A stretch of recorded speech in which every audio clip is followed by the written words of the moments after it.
Arsenal, you do this to yourself, man. And the fans too, actually. Because we gaslight them so much. Myself included to a degree. You had all this momentum. You scored 21 goals, only conceding 2 goals. You get all this momentum going into Porto, and y'all still lose?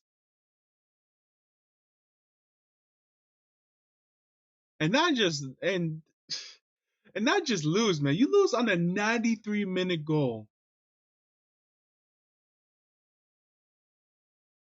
And not only that, you don't even get a shot on target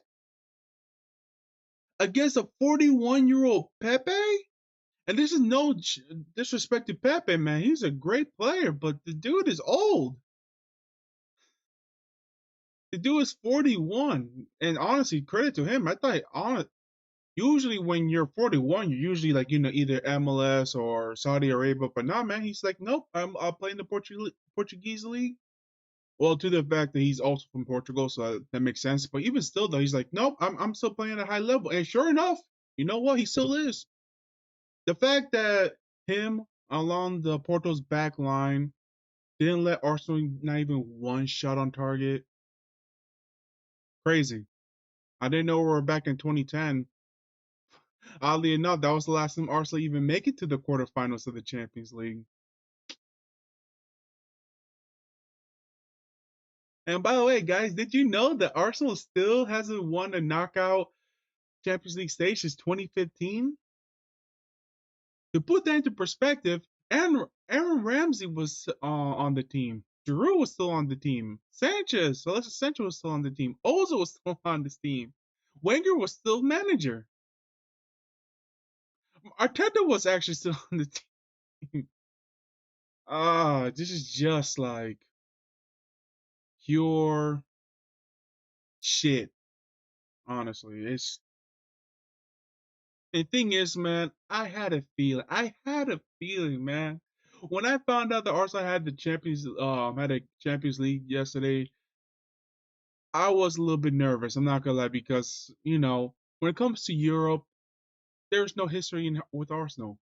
The only thing that I remember was all the heartaches, like all the shit football that I watched, all the beatdowns I've seen Arsenal get from, especially from Bayern. Bayern was the biggest culprit on that one, and Barcelona to a degree. And then losing on away goals to Monaco, which honestly Arsenal should have beaten that Monaco team, but oddly enough, that was the last win because Arsenal won 2-0, but it was too little too late because they went out on away goals aggregate. It is what it is. Thank God I didn't have that rule anymore, but yeah. I just need to if Porto actually eliminates Arsenal, I just need to accept the fact that Arsenal not gonna win anymore. Ha, they never won any European trophies. I just need to accept the fact that they won't win one anytime soon.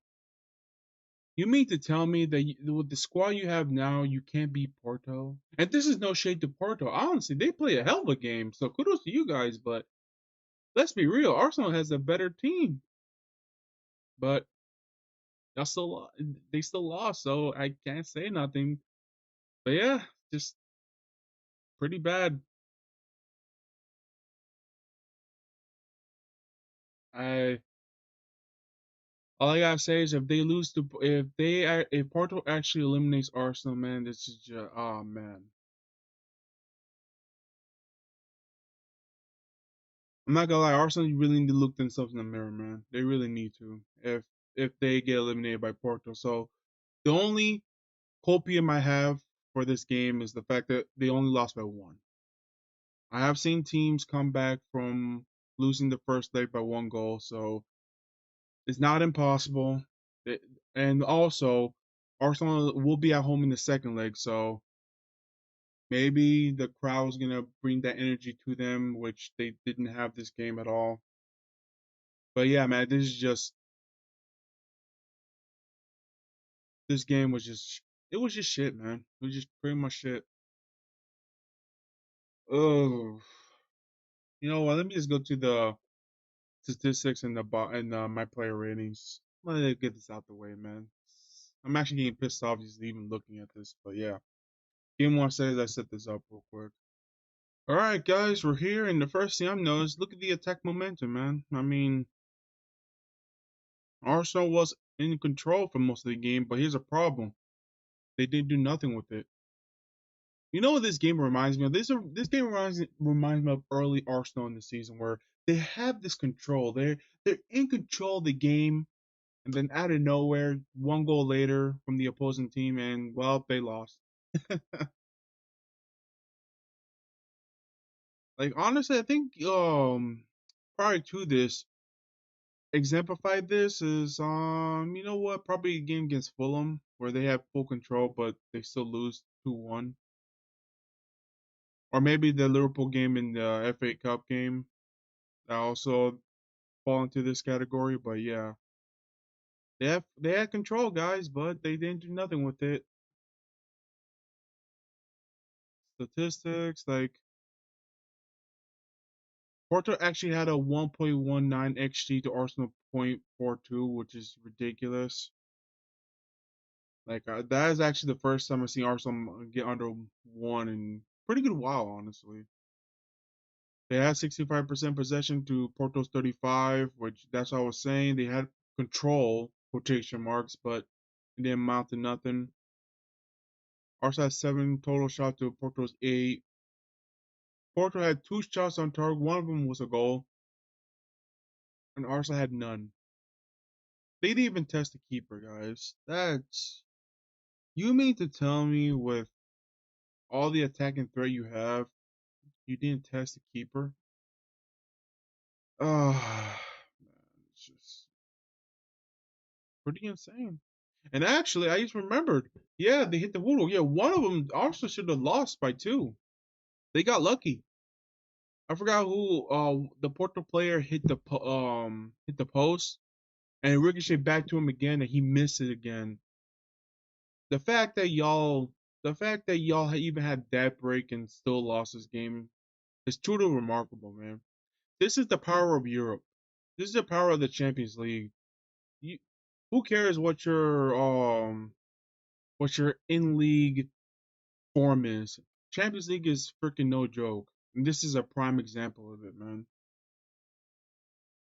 They had more passes, Arsenal had more accurate passes, more accurate long balls, and actually they crosses. Porto actually did a better job with them than Arsenal. But you know what, man? I'm just let's just get to the freaking boss. Not boss score, the player ratings, man.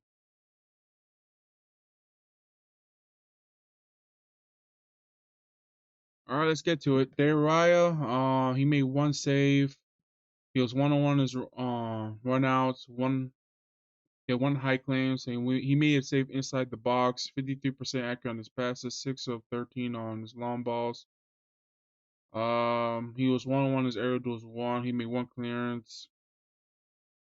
Could he have done a better job with the goal? I mean, it was a really good goal. I'm not gonna lie. It just outreached David Raya. So honestly, it's one of those situations where it was a really good strike. Goalkeeper tried to save it, but it just couldn't save it. Yeah, it was I can't even put too much on that on Raya, man. He tried, like he legit. If you see the goal, he outstretched his arm for it, but it was a great strike. What can you do? It's a great strike. But overall, yeah, I'm just gonna give him a 6 out of 10.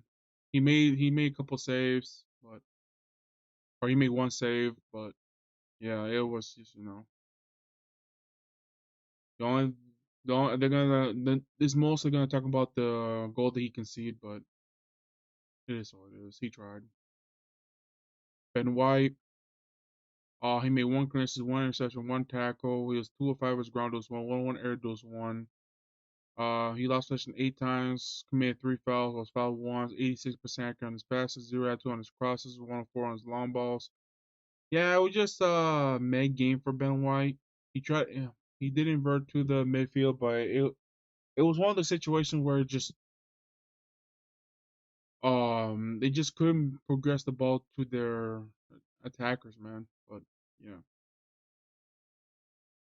but overall, yeah, for Ben White, I thought he was just okay. I mean, 6 out of 10 for me. William Saliba,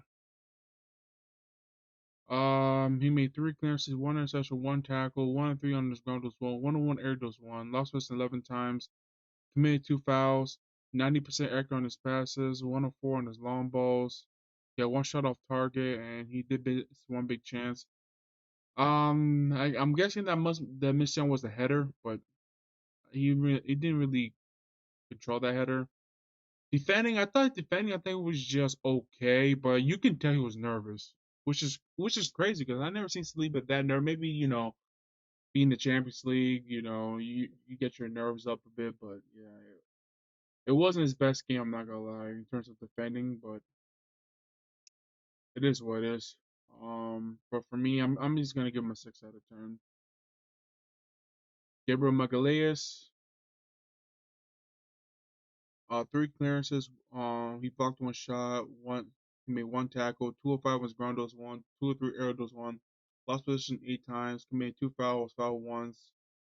93% accurate on his passes. 1 of 4 on his long balls. He had 1 shot off target. Yeah, he's same boat with Saliba. Like I mean, yeah, same with Saliba, where like defending wise, I think it was okay. Offensively, trying to make things happen, but just it didn't work out. Overall, same thing with Saliba, man. I mean, 6 out of 10 for me. They were both identical for me. Jakob Kiwior. He got dribble pass once, 1 of 7 ground dose one, 1 of 1 air dose one, lost distance 6 times, committed 5 fouls, 91% accurate on his passing, 1 of 4 on his long balls, and 1 of 1 on his dribble attempts. Overall, I feel like he struggled a bit today, especially defending Francisco Concio. Sorry if I'm butchering that name, but Francisco, he was struggling against him and also John Mario as well, the fullback. But yeah, it was not his best game. It's probably one of his more poor games since becoming the starting left back, or he plays for Zinchenko. But yeah, not his best game. I'm just gonna give Jakob Kiwior a 5 out of 10 for me. He did struggle this game mightily. Martin Odegaard, 96% accurate on his passes, 0 out of 2 on his crosses, 4 of 4 on his long balls. He had 1 shot off target, 1 shot blocked, 3 of 8 on his ground was one, 1 of 2 aerial was one. Lost possession 10 times, committed 1 foul, was fouled 3 times. He made 1 interception. I mean, he tried, and to his credit, he tried, but he just couldn't break down Porto's defense and midfield. I actually no, I have to give like I said one early in the video, I have to give the back four of Porto so much credit, like especially Pepe. Dude is 41 and still playing pretty great. Octavio played really good as well. John Murillo, he he pretty much put Martinelli quiet, man, which is crazy. It's one of the first time I hear Martin had a quiet game. I'm gonna get to Martinelli soon. And Wendell, he was playing well before he was subbed out, but yeah, it just like I say, Martin Odegaard tried, but he just couldn't break down that defense, the back four, and overall, I thought it was I thought it was good, but not great. I'm just gonna give him a 6 out of 10. Declan Rice, 86% on his passes. He made 1 key pass, 1 of 4 on his crosses, 4 of 8 on his long balls, 1 of 1 on his dribble attempts. 7 out of 10 ground dose one, 0 out of 1 air dose one, left us in 15 times, committed 2 fouls, was fouled twice. Yeah, 1 block shot, made 3 interceptions, 4 tackles. He was dribble past once. Overall, man, I think he was my man of the match because the dude honestly played really great in the middle. He didn't let Nico Gonzalez and Alan Varela. He was bossing those two. I'm not gonna lie. he controlled that midfield. Like whenever they got close to him, he made the interception, key interceptions, key stops in the midfield. Like overall, man, I feel bad for him. The fact that he was let down by his attack, playing that great defensively, man. But yeah, he was my man of the match. 7 out of 10 for me, man. It's just unfortunate. And also him being booked that early, man. Come on, but it is what it is. Kai Havertz, 89% on his passes, one key pass, 0 out of 2 on his crosses. He had one shot off target, 0 out of 1 on his dribble attempts, 3 of 6 on his ground those one, 2 of 2 aerial those one. He lost possession 9 times. He made one foul, was fouled twice. He made one clearances, one tackle, and he was 0 plus once. Not his best game. It's probably one of his more poor games recently. Yeah, that 6.9 rating is actually they pretty much nice Havertz here because in my opinion he was just there. It's one of those games where it reminded me like early season Havertz where he was left isolated and he didn't know what to do. Unlike in the previous games where he was lively, he was helping helping gain the front three space whenever he's trying to go forward. But yeah, he was just left isolated, honestly. But overall, yeah. For Kai Havertz, I'm gonna give him a 5 out of 10. He was easily though the worst of the midfield three. Bukayo Saka, he had one shot block. He was 1-on-1 on his dribble attempts, 89% on his passes, two key passes, 3 of 11 on his crosses, 1-on-1 on his long balls. He created one big chance. 3 of 6 on his ground was one. Lost possession 13 times. He made two foul twice. Made two clearances. Overall, I thought he played well. I think he was the best of the attacking three, but that's not really saying too much because the attack was not great. Yeah, overall, I can't really put too much on him. Like honestly, the whole attack didn't play well, but he was the one only bright spot today or yesterday. Overall, I'm just gonna give Bukayo Saka like a 6 out of 10 for me. Leandro Trossard, he had one shot off target. Should have done a better job with that corner that Rice gave him. 0 out of 1 in his dribble attempts. 77% on his pass, one key pass. He left possession 7 times, committed one foul, was fouled twice, and he made one tackle. Yeah, not Leandro Trossard's best game. It's actually one of his poorest game I've seen. The dude was just put on an island, man. But here an example. Look at his heat map. They just could not get him any service at all. He was actually more towards the left hand side than as a striker. And I know he's playing as a false nine, but damn, it was not his best game, man. The dude had a very quiet game. I wonder how many touches did he have? He only had 22 touches in 74 minutes. Yeah, that's not great. Not a great game for Leandro Trossard. But honestly, Martinelli was worse. And I'm being honest here. Uh, 4-9 in dribble attempts, 69% on his passes, 0 out of 2 on his crosses, 8 out of 19 on his ground those one, 0 out of 2 air those one. Lost possession 27 times. Felt like it.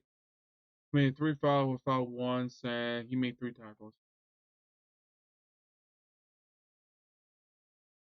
This is without a doubt Martinelli's worst game of the season. The dude was quiet, which is saying something. Even if he's not having the best of games, he always attacked the defenders.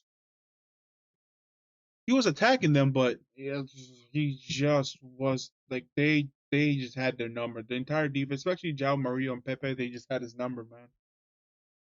And also, my thing is he was just left isolated in the left hand side, which is weird because in the previous games he was moving around the front three. I do not understand why he was just like, okay, you know what, you just stay in the left side.